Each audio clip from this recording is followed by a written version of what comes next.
What's going on, dudes and dudettes? I know it's been a while, but finally have some stuff to talk about. So yes, Talanoa Hufanga, the USC safety that's heading to the NFL, is being considered and being named a consensus All-American, which means any list that has come out with the first and second team of the best players in college football so far at each position, he's been the top guy so far. He's either been in the first or second team on every list, so that's great for him. It's going to be great for him going into the NFL, him getting drafted even higher, definitely first or second round is what I'm hearing, so that's good for him, so good luck. And yes, the Lakers did play the Chicago Bulls the other day, and they were able to get that victory 117-115, and that was also without Anthony Davis at the start of the game. And then sadly, I think that was the game that KCP ended up going down during the game, like really early, and it was pretty close. It almost went into overtime, but luckily LeBron, he was able to keep the points up. I think he had over 27 or at least 27. And yeah, he went to work on the rookie Robert Williams, who, I don't know if it's Robert Williams, I forget. So I know it's a Williams, but Chicago picked him very high when everyone didn't think he was going to be that good. But I mean, he was okay, but he wasn't great against LeBron. LeBron did a nice step back like 4 or 5 times on him and scored each and every single time. So it's good to see. Hopefully they can keep it going on the next game. But yeah, luckily they got the victory against Chicago.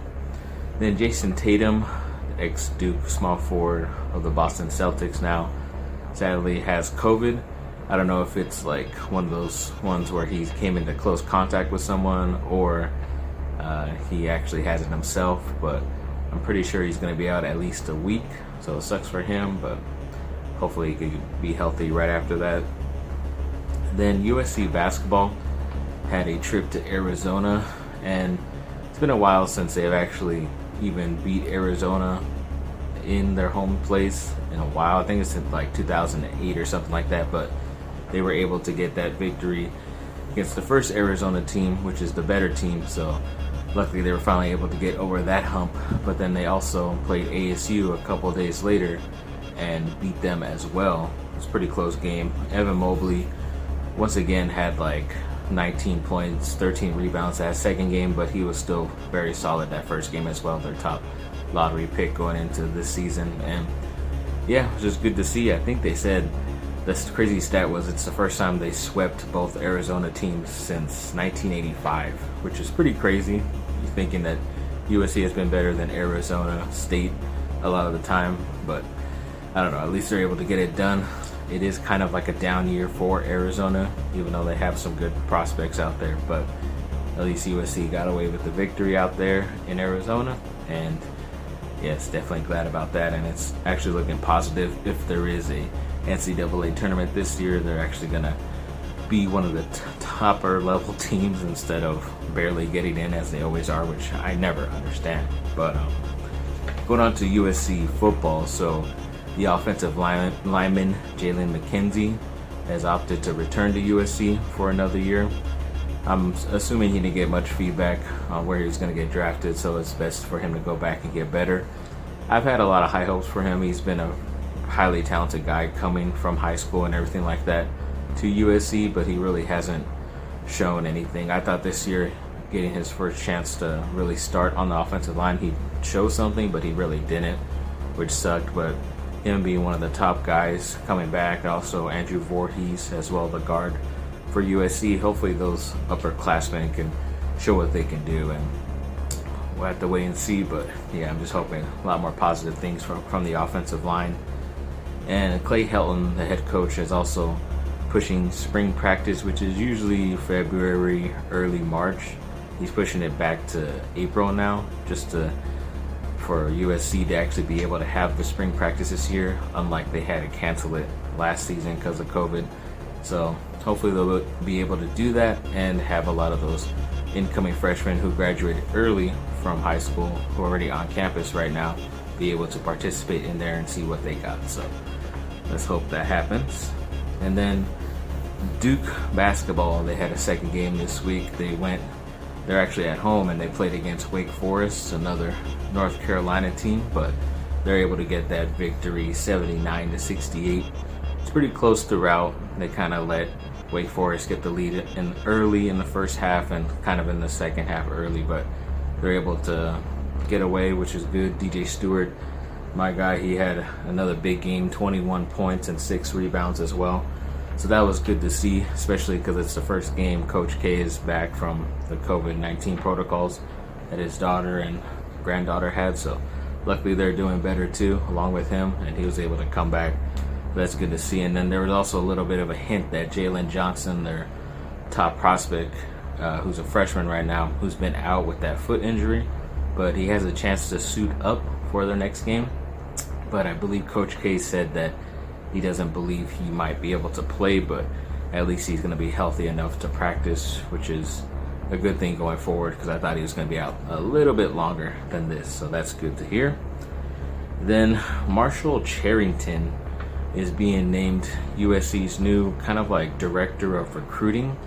It's kind of the same position he had up there in Cal, and it's kind of like a weird move because Cal isn't that great, but they have been getting some very solid players over the most recent couple of years from high school, and also sending a lot of guys to the NFL as well.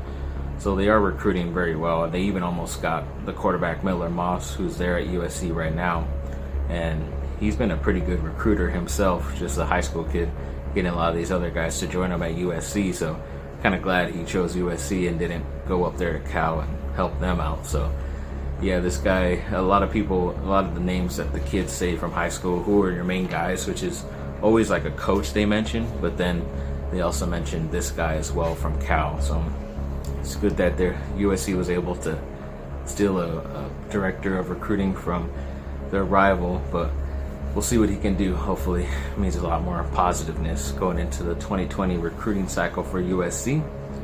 And then Ducks defensive man Brandon Gould, he's out 6 weeks right now because of a knee injury, which sucks, but they did let go of one guy, and I think they signed some guy who last played with the Kings, but they really only signed him to a pretty cheap deal, because even though he's a defensive man, he's like one of the worst defensive players for the Kings, which he was in a perfect role there. That's where he belongs if he's one of the bad worst guys. But yeah, I guess the Ducks are kind of desperate right now and trying to get anybody to fill the third line position, and hopefully this injury doesn't last very long, because in a shortened season, about 50 some games, it's actually a pretty big injury. And then, yes, this is definitely one of the longer subjects because over a minute of highlights, but yes, the Lakers did get Anthony Davis back for the road trip against the Houston Rockets, and I think this is a home and home thing, so they're going to play another game there, I believe. I'm not 100% sure, but the Lakers came out on fire. They went up like close to 20, and then later in the second half they were up by 20 and kind of kept it there a bit. I don't know why they were so juiced up for this game, because to me Houston doesn't seem as good this year as they were last year. John Wall is a great player.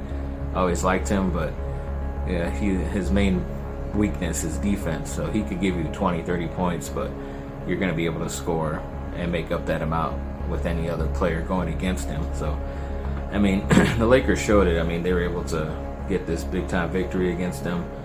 And the defense, like I mentioned, was the number one reason why they won this game. But there was a big scuffle. Most of the highlight takes up that, where Markieff Morris of the Lakers fouled some player, and then he was kind of running into DeMarcus Cousins, who was an ex-Laker last season, and Cousins kind of like gave him like a nice elbow to the chest and knocked him down. So he gets up and goes after DeMarcus Cousins, and it's kind of like just a dumb shouting match. They're just walking by each other down the court, and excuse me, nothing really happens other than that, except Morris of the Lakers did get ejected from the game, and Cousins only had a flagrant one or a technical, something like that. But of course, DeMarcus did a stupid play later, LeBron, and kind of like swiped down really hard at his head, or he caught his head even though he was supposedly going for the ball. And because of that, he was already automatically kicked out because of the thing he had earlier. So yeah, it was pretty much a crazy thing. A lot of intensity for a game that was kind of out of reach for Houston, and the Lakers were playing really good. They almost look like Showtime Lakers, a couple plays here and there, but yeah, it was great to see, and hopefully they can continue it. I think they get OKC coming up this week. I'm not sure, but they've been playing some pretty good ball out there, even though they've gotten rid of most of their players and stuff. So hopefully the Lakers won't play down to that competition and play up as they did against Houston. And yeah, overall, it's been a good week for the Lakers. Hopefully they can keep it up. And I think Kentavious Caldwell-Pope came back too as well for this game, so that's good for them as well. Then a little bit more of Anaheim Ducks news. So the goalie Anthony Stolzar, they re-signed him to a 2-year deal, I guess to back up Gibson. So we'll see what he can do. Should be fine. And then Carson Palmer, the USC player who won the Heisman Trophy for them, he is being inducted into the College Football Hall of Fame. Don't know why it took long, because he did have a good career and a Heisman, so glad for him. Hopefully we get some other USC guys in there. Then USA, the World Junior Hockey team, stunned Canada in the gold medal final to get that victory. The only positive thing I see from that, other than some USA pride, is that a couple of the players, like 3 to 5 players on the USA team, were Anaheim Ducks, so hopefully they could bring that to the team.